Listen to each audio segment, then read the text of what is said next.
Every year we walk with Christ through his passion. We attend services, kneel in prayer, some fast, some venerate the cross. But what if the most profound traditions of Good Friday have faded away? What if our modern observances, while meaningful, lack the depth of silence, sorrow, and sacred mystery that once defined this day? As St. John Paul II once said, "The cross was the school of love for Christ. It must become the same for us." In this video, we'll uncover 9 powerful Good Friday traditions that most Catholics no longer practice, or have never even heard of. The last one might change how you see this sacred day forever. Let's begin. In medieval Europe, after the veneration of the cross, many parishes would literally bury the crucifix in a side chapel draped with black cloth. This wasn't just symbolic, it was a funeral for Christ. The faithful kept vigil, mourning as if at a real tomb. Some cultures even processed the crucifix to a flower-covered sepulchre, mirroring Joseph of Arimathea's act. Today, most churches simply cover the cross, but this visceral practice reminds us Christ's death was as real as ours will be, and his resurrection just as certain. Here's a haunting detail from ancient liturgy.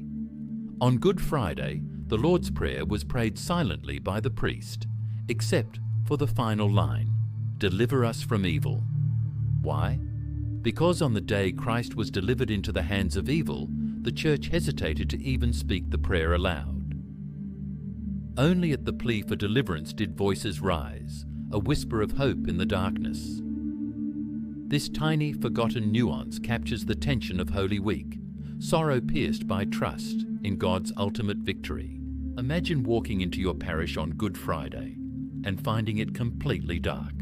No candles, no electric lights, just shadows. For centuries, churches stripped their altars bare after Holy Thursday and left them in darkness. No bells rang, no music played. This wasn't just symbolism, it was a visceral reminder of the world's darkness without Christ. Today, most parishes keep lights on for safety, but the original practice forced worshippers to confront the weight of the crucifixion in literal and spiritual darkness. One of the most hauntingly beautiful parts of the old Good Friday liturgy was the improperia, or reproaches. In this chant, Christ himself speaks from the cross, "My people, what have I done to you? How have I offended you? Answer me." Each line contrasts God's mercy in the Old Testament with humanity's rejection of Christ. It was a direct, personal challenge to examine our own betrayals. Though still part of the liturgy, it's rarely sung in full today, and many miss its piercing call to repentance. Here's a fact that shocks most Catholics. Good Friday is the only day of the year when no Mass is celebrated anywhere on earth. Not even the Pope says Mass. Instead, the Church holds a Liturgy of the Passion, a solemn, mournful service focused entirely on the cross. Why? Because Christ's sacrifice is unrepeatable. Good Friday isn't about redoing Calvary. It's about standing in awe of what happened once for all time. In many traditional cultures, Catholics observed a strict silence from noon to 3 p.m., the hours Christ hung on the cross. No talking, no work, no distractions, just silent union with his suffering. Some even paused in the streets, kneeling where they were when church bells tolled at 3 p.m. In our noisy world, this practice has nearly vanished, but its power to recenter our souls on Christ's agony remains timeless. Ever venerated the cross barefoot?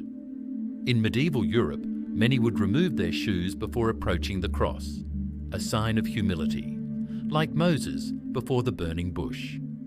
This small act turned a ritual into a sacred encounter, a moment of total surrender. Today, we might keep our shoes on, but the question remains, do we approach the cross with the same awe? Walk into any church on Good Friday, and you'll notice something strange. The tabernacle is empty, its door left open. This isn't neglect, it's theology in action. The open tabernacle symbolizes Christ's absence in death, the desolation of the tomb.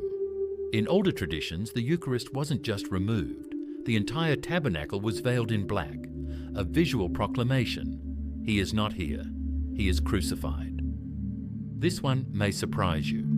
For over 1,000 years, most Catholics didn't receive communion on Good Friday. Why?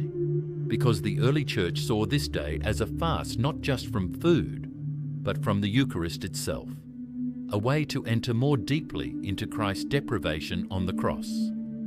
Even today, the Church never requires communion on Good Friday. Sometimes, the holiest response is to approach the cross with empty hands and a heart full of longing. How many of these traditions did you know? Which one spoke to your soul? Good Friday isn't just a historical memory, it's a living encounter with love crucified. This year, don't just observe the Passion, enter into it. As St. Francis said, "We adore you, O Christ, and we bless you, because by your holy cross, you have redeemed the world." Share this video with someone walking with you through Holy Week. And may your Good Friday be truly good, because of the cross.